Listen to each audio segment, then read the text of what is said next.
Frieren currently holds the first and second spot on the top anime of all time list on myanimelist.com.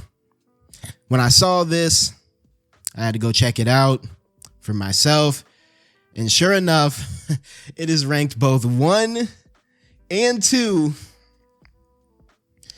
on the greatest anime list of all time. And we got to talk about this, man. We got to talk about this because as much as I enjoy Frieren, it gets to a point when we got to ask ourselves just how reliable these lists are, man. Because don't get me wrong, okay? I think Frieren season 1 deserves to be up here. Frieren season 2, the first episode was great. I don't know if it's all-time list yet. I don't know how any one episode could be all-time list. But what we've seen so far is great. But the bigger issue that I have, and this really made me think about how we're archiving these shows. Full Metal Alchemist Brotherhood, You Were Special. Yeah, Full Metal Alchemist held the first place spot for a very long time. I think right now it's in 4th. Yeah, over, these 3 recency bias shows. And that's what I wanted to get into, man. I think it's time we ask ourselves how we're going about rating and archiving these shows, because it's clear that recency bias has gotten a little too OP for multiple reasons.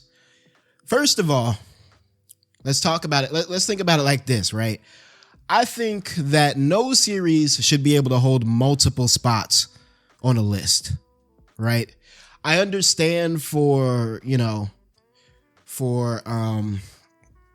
sake of new watchers, you know what I mean? For the sake of people who are watching the anime currently, you want to have, one, you want to have one entry on your website for Frieren season 2 and another for Frieren season 1. Because yeah, they should be rated separately and they should be able to be viewed separately, so on and so forth.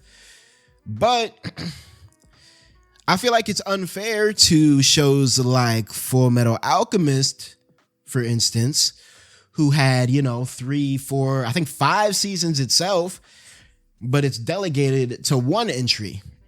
Same with Steins Gate. Same with, I think Gintama has a couple entries. Same with Hunter x Hunter. Same with a lot of these older shows.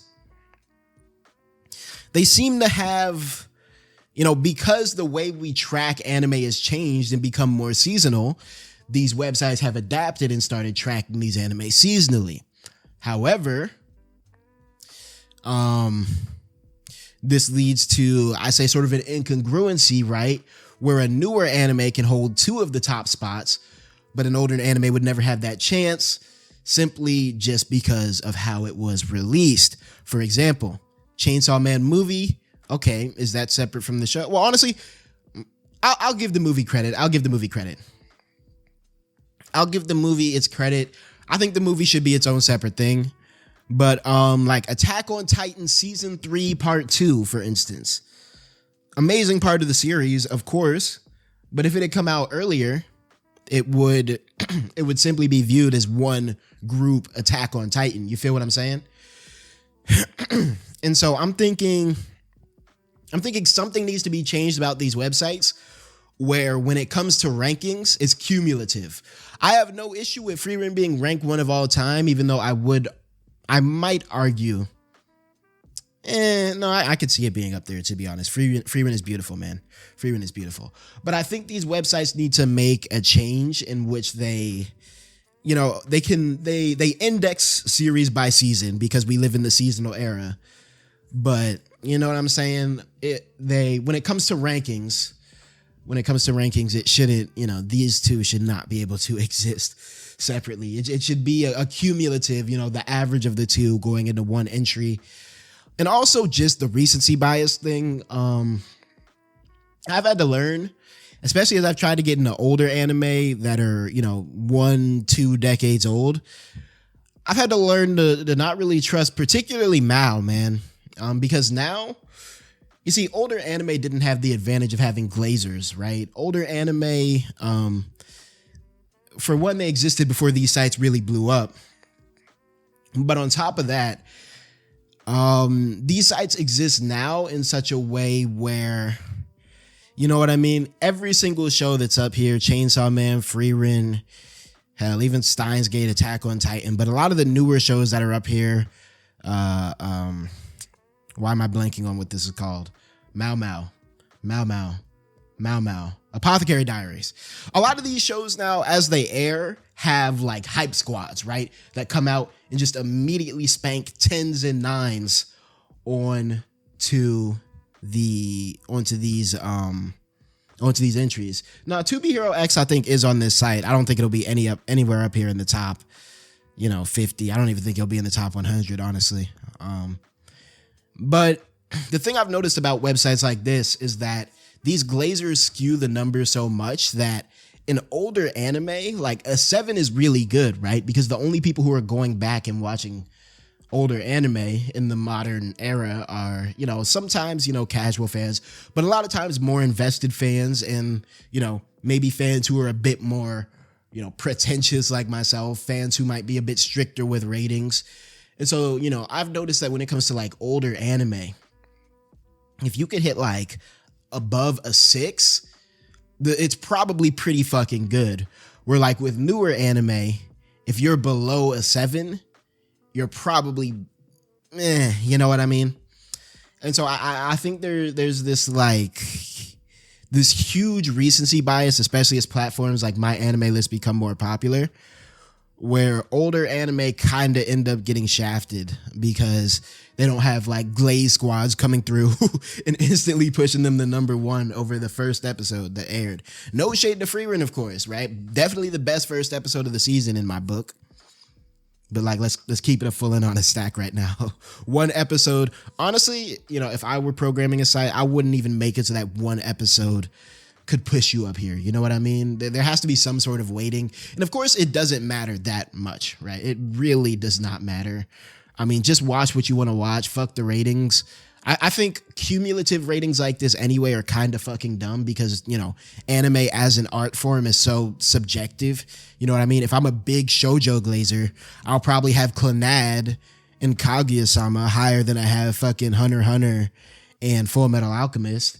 So honestly, just rate things for yourself. Watch what you want to watch. But I just found it funny, man. Frieren taking the first and second spot on this list. It's just funny. It's funny ass visuals though. Although I will say, right? And I don't know if y'all have seen the outro on the Frieren ED, and I got to be careful about playing this, right? Because YouTube copyright when I upload this to the Slumps Dialogue YouTube channel, which you should all check out if you haven't already. Although I guess if you're watching this right now and you're not live, you're probably watching it on the channel. But this outro is crazy, man. Because each and every one of these frames, the season 2 ending of Frieren Beyond Journey's End was fully hand-drawn using only colored pencils, bro. Exclusively colored pencils, man. So that means each of these frames, and I saw a piece of artwork of it. I don't know if we're going to be able to see it. Yep. Each of these frames, here we go. This is a better sort of image of what's going on. Each of these frames is an individually drawn sheet of paper, man.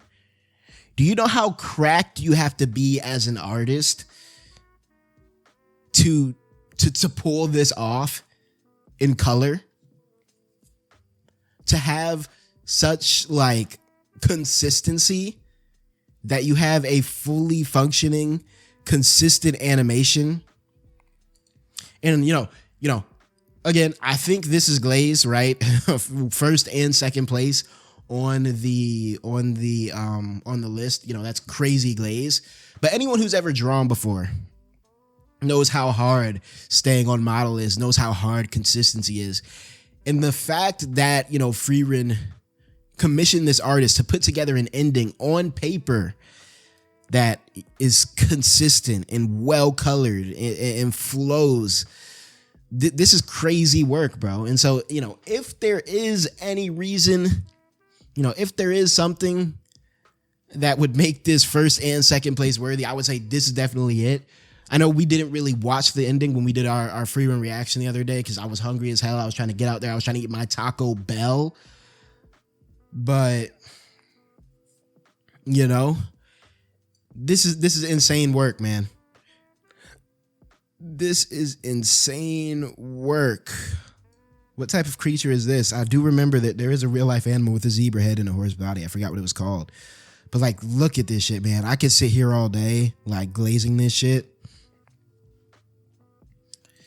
And you know, this is the type of stuff that makes me think, okay, first of all, this better win ED of the year, like easily. I don't see any reality in which this is not the best ED of the year, just off pure effort and artistry. Was the Taco Bell good or not? That shit smacked, bro.